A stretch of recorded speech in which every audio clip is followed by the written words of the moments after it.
মিথুন রাশির বন্ধুরা, আজকে 2024 সালের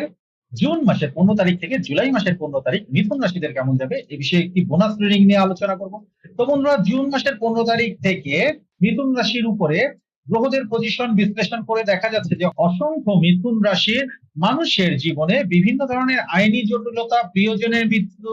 চাকরি চলে যাওয়া, কোনো প্রিয়জনের সাথে বিচ্ছেদের ঘটার মতো ঘটনা, প্রেম ভালোবাসা বা বৈবাহিক জীবনে হৃদয় ভঙ্গের মতো ব্যাপার অথবা এ ধরনের ঘটনার সম্মুখীন হওয়ার ফলে বর্তমানে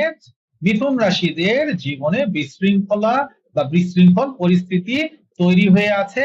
এমনটি আমি লক্ষ্য করছি কিছু মিথুন রাশির ক্ষেত্রে এই বিশৃঙ্খলা কোনো একটি পার্টিকুলার পরিস্থিতিতে তৈরি হয়েছে, আবার কারো জন্য সার্বিকভাবে বিশৃঙ্খলা দেখা যাচ্ছে। পার্টিকুলার হতে পারে বৈবাহিক জীবন বা নিজের ব্যক্তিগত হতে পারে, প্রফেশনাল লাইফও হতে পারে, কারো ক্ষেত্রে বা সার্বিকভাবে ঘরের বাইরে